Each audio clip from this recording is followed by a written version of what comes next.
everyone. Welcome to this episode of The Latest Thread. This week, we kind of perused through all of the online groups, and the one common thread that we noticed a lot of questions being asked was about all over quilting. And it didn't seem to matter which group it was. I mean, computerized people, freehand people, people who are doing edge to edge with a pantograph. There were numerous questions about the topic. So we decided that might be a really great topic for this episode. And we're going to kind of start basic. So one of the most common things, and I think kind of the hardest decision, is when do you do custom? When do you do edge to edge quilting? So we're going to each tell you a little bit about how we decide that thing. Karen Marchetti, you want to start us off? Yeah. When I have to decide between, an edge to edge or doing it custom, number one concern with me, because I do a lot of client quilts, is their budget. So if I can't get a custom design into their quilt for a budget price, then I'm going to suggest an edge to edge, or maybe really minor custom. But the other thing also is how their fabrics are. If it's so busy that they're just wasting money on custom, I may actually we could do this edge to edge. It would be just as effective, and it would keep you at a reasonable price on a quilt that you're never going to see the quilting. Sharon? Oh, I think probably we're all going to agree on that. For sure, the busier the fabrics, the more it's going to compete with the quilting. So, especially if it's somebody else's dime and they're paying you to quilt the quilt, how much of that money is going to actually be seen, how much of that investment is going to be seen. If you're not doing it for somebody else and you're just doing it for yourself, then the budget becomes a time issue. How much time do you have to devote to something, or what's your skill level? And sometimes you can make those decisions for your very own quilts and think, okay, I may not see the custom on this quilt really, really well, but might it be a good opportunity for me to increase some of my skills and have them a little bit disguised from some of the busy fabrics? And so if you're quilting for yourself, that's a different perspective that you can take into account to try to improve. And sometimes, even if it's not in my customer's budget to custom quilt something, if I really feel it has to be done, I'll usually do it anyway and chalk it up to a bit of an advertising. We don't ever do that. Because there are some quilts that just yell for it, and it's just a shame not to. And sometimes I just do it anyway for my own sake. Yeah. How about you, Ava?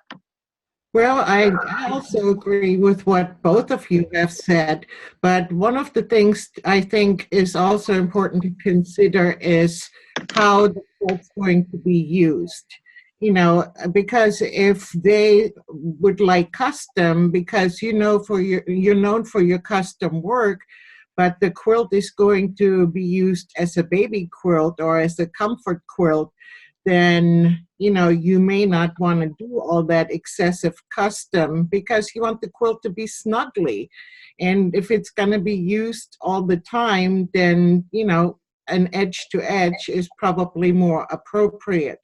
And touching base on what you said about the busy fabrics, I try to tell them sometimes it doesn't even matter what type of pattern you use for your edge to edge, because you're not going to see the pattern necessarily, but it's the texture that you still can create even on a busy fabric. But not necessarily is the pattern itself, the important factor.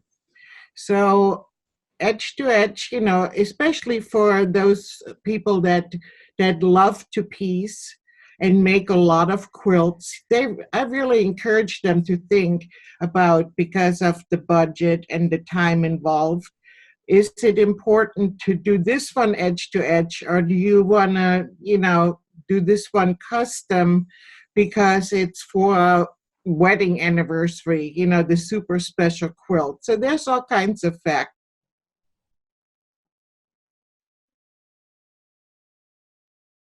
Uh-oh, looks like Ava's having some internet issues. Karen Sievert, how about you? You know what? I think I'm going to sound like a broken record or perhaps the fourth musketeer here because I'm going to agree with Karen, Sharon, and Ava in everything that they said. They all raised great points about if you have busy fabrics or perhaps imperfect piecing, then an edge to edge is going to be far better. And again, if it's a baby quilt, it's going to be laundered often. That's a more utilitarian quilt and probably needs more of a utilitarian design. But with that said, I'm an absolute fan of custom quilting. So if I get a quilt in, and it could be pieced and it could be, you know, have a lot of piecing in it. If it's done well and it has an appropriate amount of negative space, then I would probably opt for the custom quilting on it. In fact, I did what Sharon did when I was first learning, and I put a lot of custom work into quilts that probably would have been better off with an edge to edge in it, but it was so that I could audition things and to try new skills, you know, when I was trying to learn how to do ruler work and different things like that. So making those decisions is totally up to you. Again, it's going to depend on the budget, how much time you have on your hands, and ultimately what the customer wants. You know, I don't want to spend a whole bunch of time putting quilting into an area where it's not really going to be visible. But if my customer is adamant that that's what I do, well, then certainly my goal is to make the customer happy. So that's my take on it. Jody, what's your thoughts? Kind of the same as well. You know, if it's my own, sadly, if I'm actually going to use the quilt, I will just do all over because I just want to hurry up and get it done. But I think some other things that I've encountered too is I have a couple of people who are authors, you know, and so they'll have these quilts that they're going to be in their book. And when they send them to me, they could be so custom. I mean, it would be really great, but they don't want that because for them, the focus, they want people to see their quilt, the piecing, the design, not my quilting. So that's something else and I've actually, for myself, I've had a couple of quilts where I decided, sure, they could have been super custom, but it worked better as an all over. Sometimes you just want texture. And, you know, with customers, yeah, I mean, they're going to tell me what they want. I can offer suggestions, but I have one story that I tell a lot.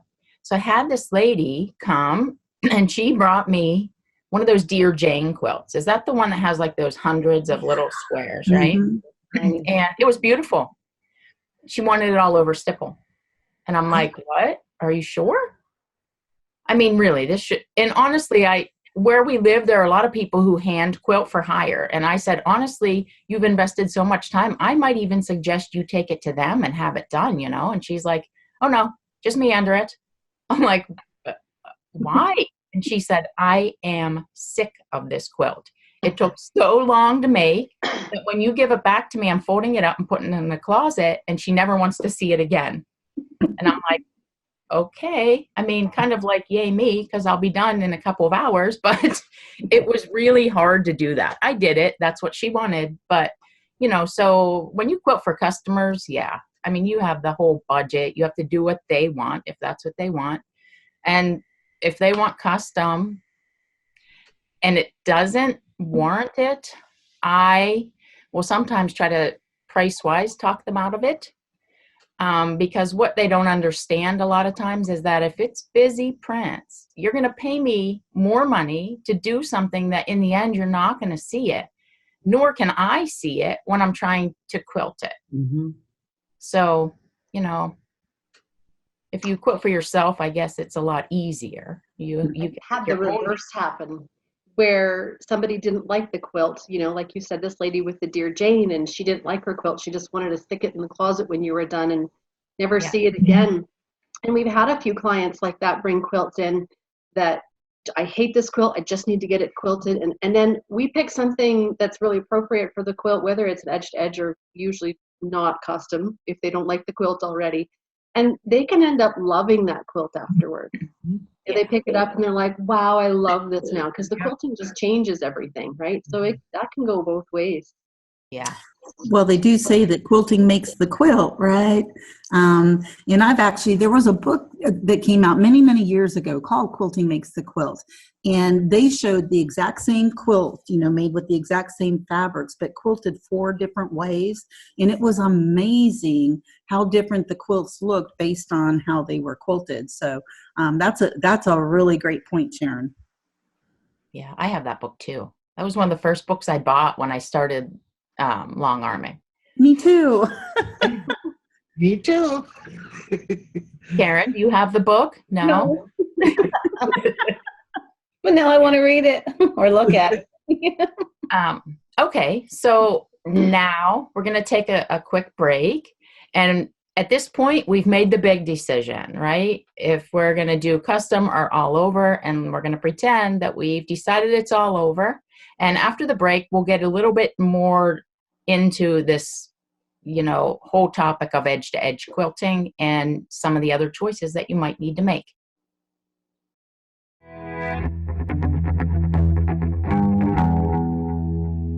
Hi, this is Michelle from Gammill. Today I'm going to show you how to use a TOA bobbin case tension gauge. The first thing we want to do is take our bobbin and our bobbin case and insert our bobbin into our bobbin case just like we always do. From there, we're going to tip up the TOA gauge and we're going to make sure that the wing on the bobbin case goes into that little notch at the top until it snaps in. We're going to run our thread under the first wheel, over the second wheel, and through this little guide and pull it across this little slot, but not push down. We're going to lay it down flat on the table and just pull to the side.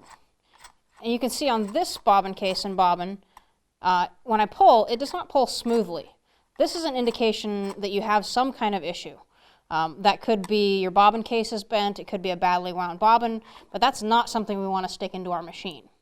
So I'm going to go ahead and set that bobbin case aside. I'm going to get out another bobbin case, and we're going to try this one.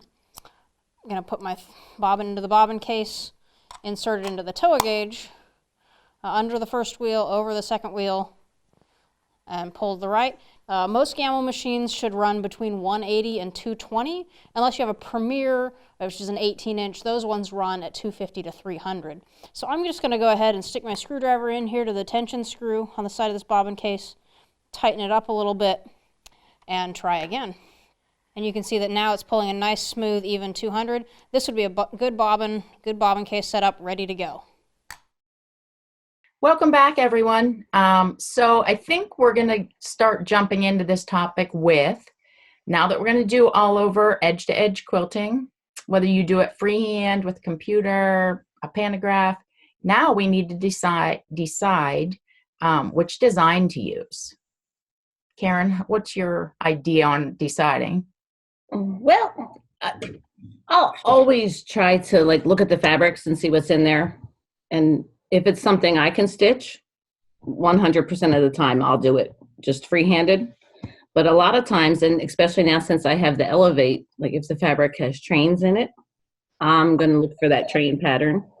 And then, I don't want to put a train that's this big on a quilt that has trains that are this size. So I have to play with, with the Elevate, I have to play with the sizing and spacing so that it's, visually pleasing. You don't want to just throw it on there to get it done. You still have to, mess around with the size and the spacing, that kind of stuff. So yeah, probably 50-50 split at that point, freehand or if I'm using the computerized. But it's a lot of depending on what fabrics are in the quilt or the theme of the quilt.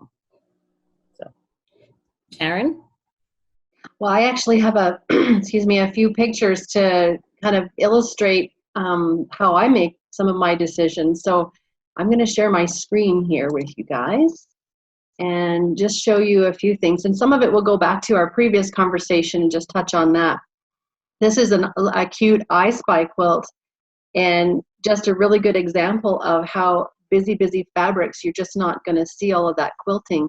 And so I quilted just wandering loops all over just for some texture to get that quilt held together. And obviously it's going to be for a youngster. A lot of those I Spy quilts are for young kids. So, they're going to get dragged around and washed, and they're going to make forts with them and do all kinds of fun things with the quilts, right? So you want to keep them nice and stable. But yeah, that's a good example of the busy fabric kind of guiding those choices.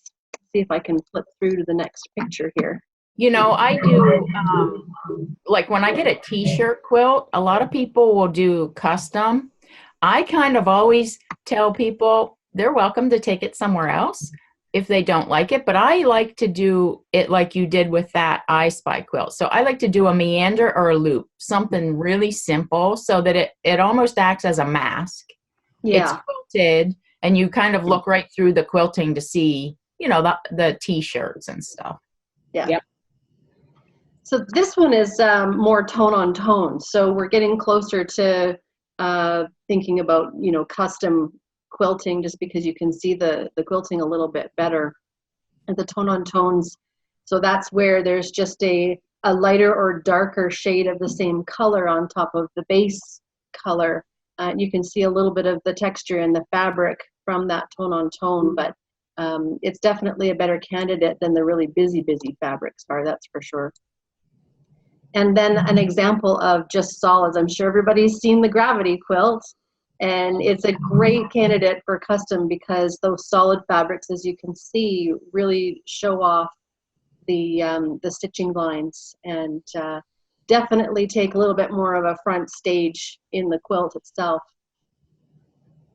Okay, so talking about choosing designs, like Karen said already, a lot of times we get inspiration from the fabrics in the quilt or the style of quilting. In this quilt, there's reproduction fabrics and some traditional quilt blocks in a traditional setting.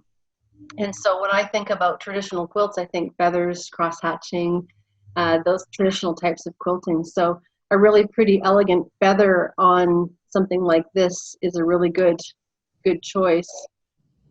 And then a fun one, obviously taking inspiration from the fabric and putting a little, I think this one's called Along Came a Spider. They look like stink bugs. Yeah. No. But Some that is, sort of little beetle, I think. that is always fun when you pull something that's not jumping off of the quilt and put it into the quilting. Mm-hmm. Nice. And it's a good example of when we talk about scale, because that's another thing that we'll want to talk about when we're choosing an all-over design, is how much piecing is in the quilt can dictate how dense the quilting pattern we choose is. And in this case, you can't see any of the piecing, and it's perfectly fine to have dense quilting on a big patch of fabric. There's not a right or wrong when it's just one big piece of fabric. However, when you look at a quilt like this, it becomes a little bit more important to choose a quilting design that suits the scale of piecing. And you can see in this one, there's a lot of small pieces that the quilting design touches all of the patches. And that's going to give the quilt stability, because the quilting isn't just to make it look pretty, although it does, but it really is to help keep the quilt stable. And so by touching all of those fabrics, that can be definitely a consideration. One other little tiny thing, and then I'll stop talking, is I try to choose designs, if there's a quilt that has a lot of really obvious straight lines, where there's a lot of like lines in one direction, I'll make sure that the pattern that I choose doesn't have a lot of straight lines going in that same direction, because most often, especially if it's a computerized, you're stitching it out with a computer, those lines are going to be perfectly straight, and most often the piecing isn't perfect. Mm-hmm. And so it makes your quilting look crooked, or it makes the piecing look crooked, and I don't want either of that. So if you're going to choose something with straight lines, I make sure I put them on quilts that are either on point, where the lines aren't going horizontal and vertical, and choose angles that don't line up with the seams. So that's just a tiny tip for me, and I'll pass it over to Ava with that. Well, now I really have to gather my thoughts. You gave so much great information and food for thought. But I wanted to touch on something that both of you mentioned already in regards to choosing your quilting design based on, things that are already in the fabric, because you can look at that from another point of view as well. Because a lot of times customers bring a quilt, and let's say it's a sunflower quilt with predominantly sunflower fabric. So because they really love sunflowers, they want me to choose a sunflower pattern. However, I find that not to be a great idea, because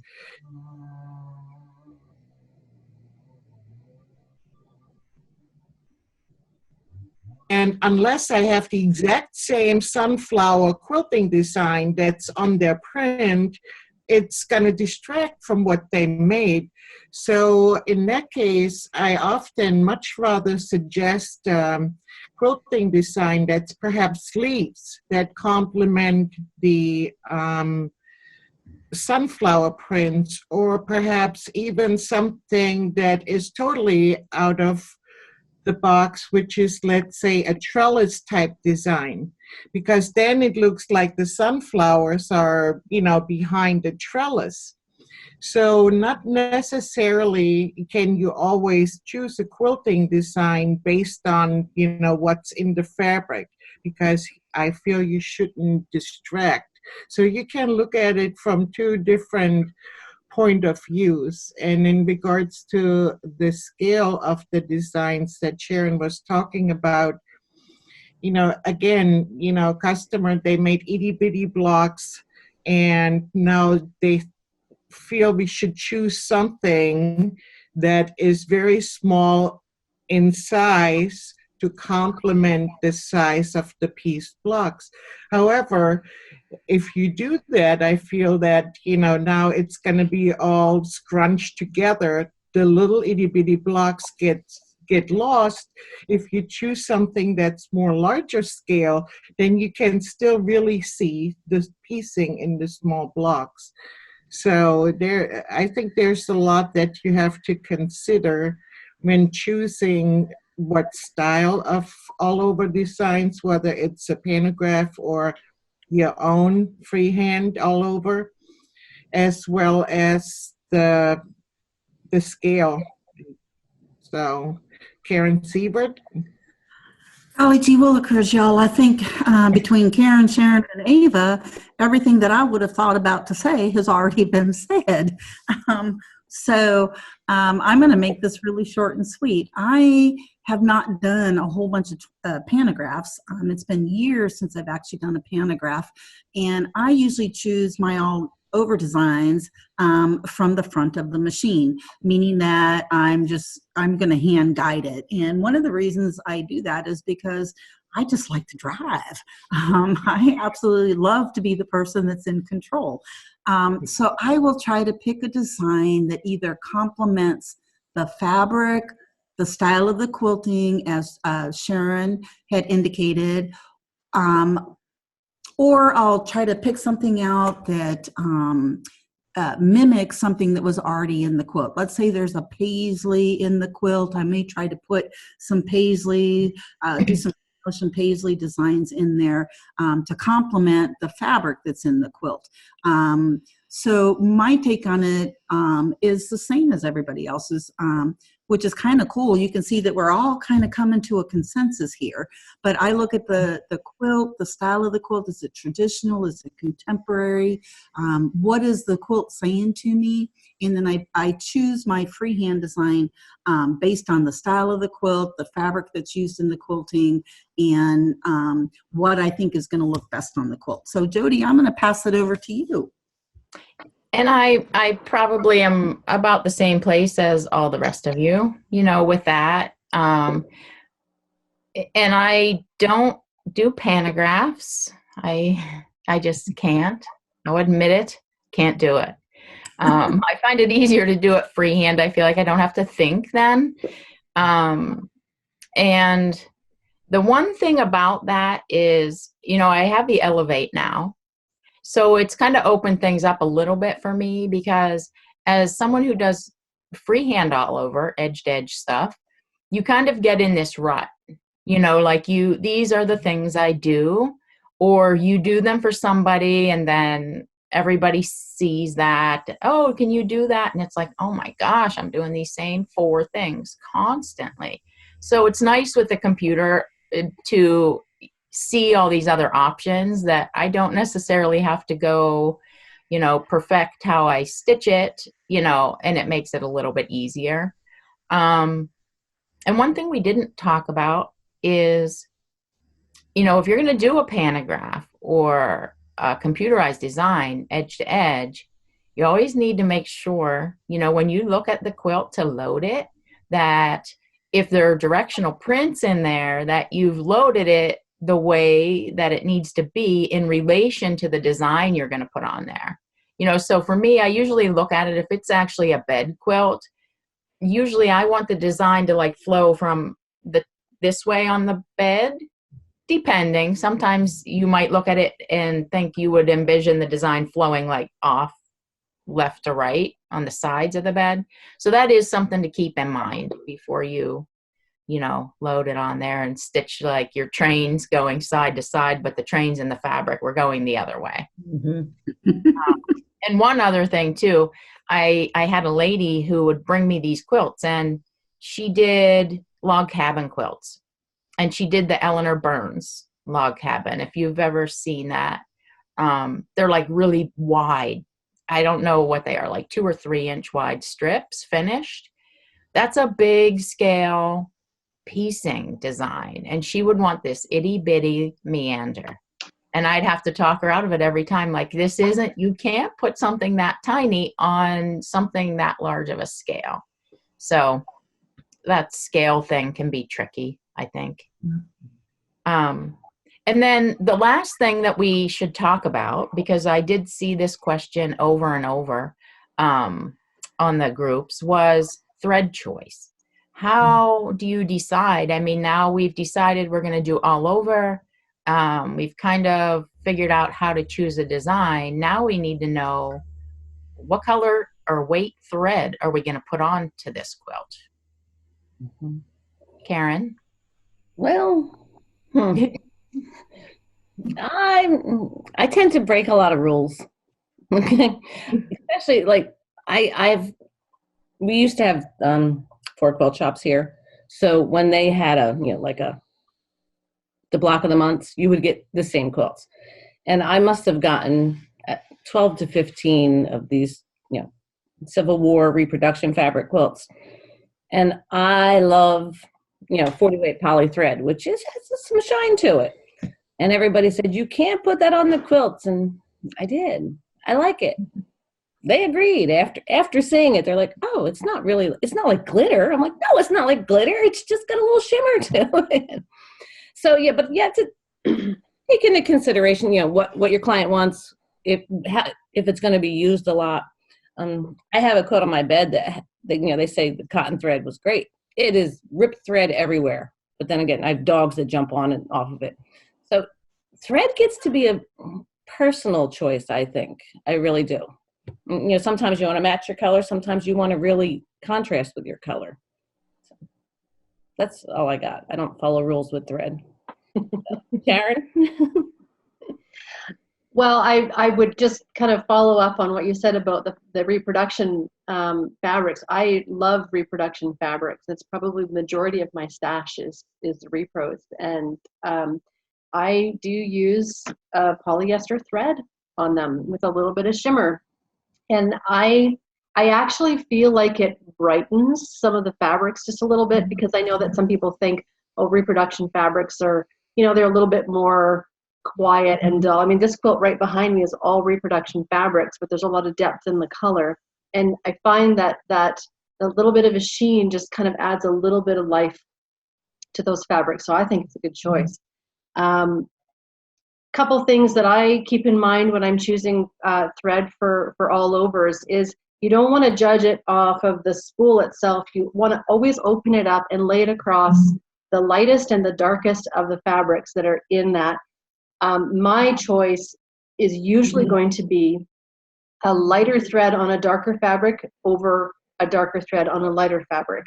I prefer a lighter thread because I feel like a darker thread on a light fabric kind of makes it looks dirty or distracting in places.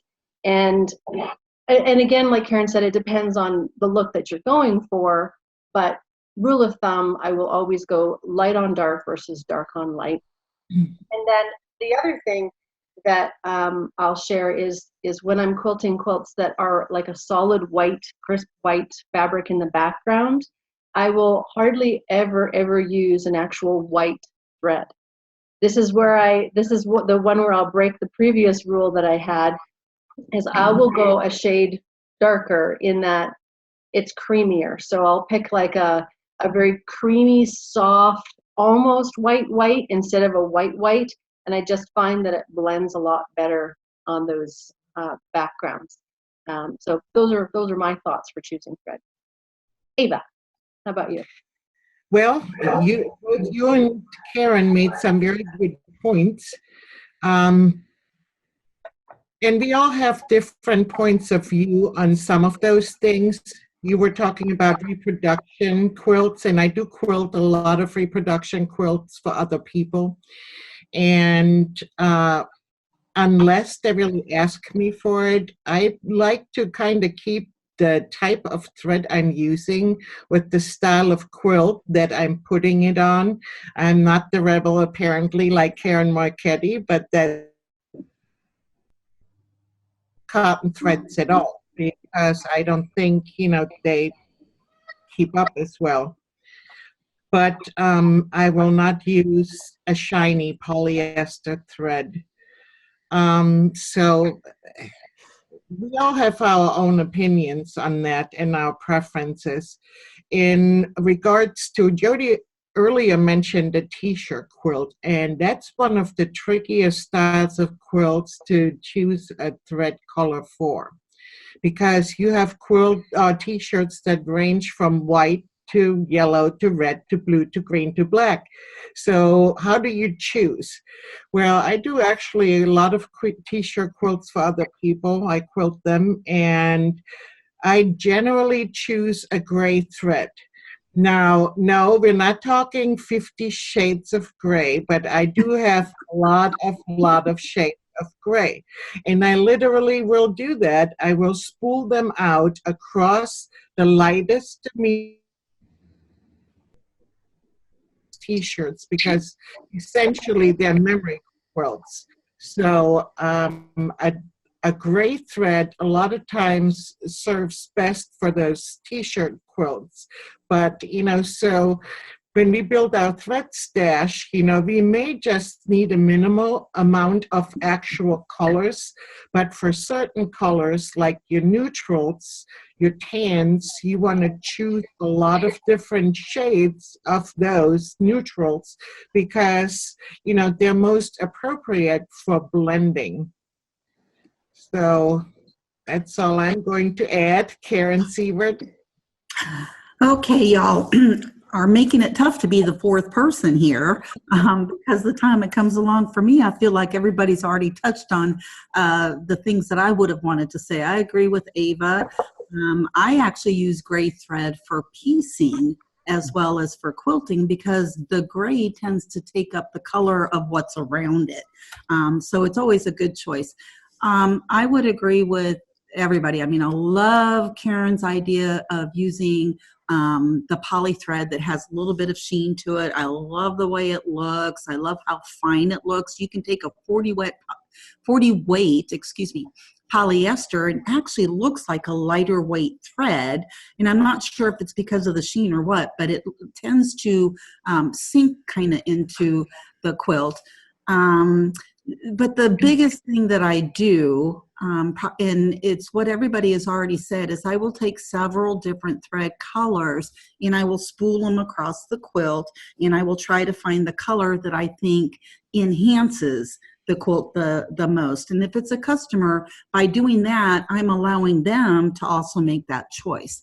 And with that said, I'm also going to look at the style of quilt, and I just want to kind of bring this up because if it's like a baby quilt, that's when I might want to use something like a variegated thread, because babies are enchanted with the color. I mean, that's why the I Spy quilts are so popular, because you can say, I spy with my little eye a dinosaur, and the baby can pick it up. And I once read that red, black, and white are the best colors visually for babies. But I know just with my own grandson that he is just so drawn to all of those different colors. So again, just keeping in mind what the quilt, what the style of the quilt is, what its intention is, what the customer wants, and giving them and myself a lot of choices by putting out all of those different thread colors. Jody? Yeah, I think kind of the same thing. And I think mostly for all over stuff, I usually either go with a gray. Well, not that I just choose to use those, but what seems to work best is like I have like Ava, I actually have a whole drawer that's just gray. And then like taupes and camel color and a lot of those work really well too. And sometimes the one that works the best is not even one that you would have thought. And usually I realize that because I don't actually have anything that I think will work. So I start pulling things that are maybe kind of close, and they end up being usually the ones that will work best. So that's a neat thing. And also, a lot of times like a t-shirt quilt is a good example where you're going to go over white. The ones that I've gotten, mostly they're like white, black, gray, those kind of colors. If I'm going to use a gray that will work better on the darker colors, but not so much on the light, then I'll try to use a thinner thread, like So Fine or something, so that even though it's a little dark, maybe, the fact that it's thin kind of disguises that. Yeah. And I don't use the shine either. I'm just, it's not my thing at all. Nor do I use variegated. I actually only have one spool of variegated thread. And the one time I did it for a lady as an all over, she wanted it. She asked for it. And when I gave it back to her, she said, I hate this quilt. And I was like, what? And she said, well, where the color got light, it looks like you didn't quilt there. And it did. But this is variegated thread. And I knew that, but apparently she did not, because she doesn't quilt her quilts. So yeah, I think, sometimes people want what they want as well. And, and if they're the customer and this is what they chose, then we have to use it, I guess. Right.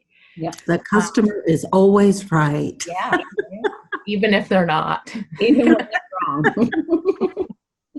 Okay. So I hope anyway, that we've covered some of your, most common questions with all over edge to edge pantograph quilting. If you have any questions, comments, as well as topic suggestions, we would love to hear them. If there's something you want us to talk about, let us know.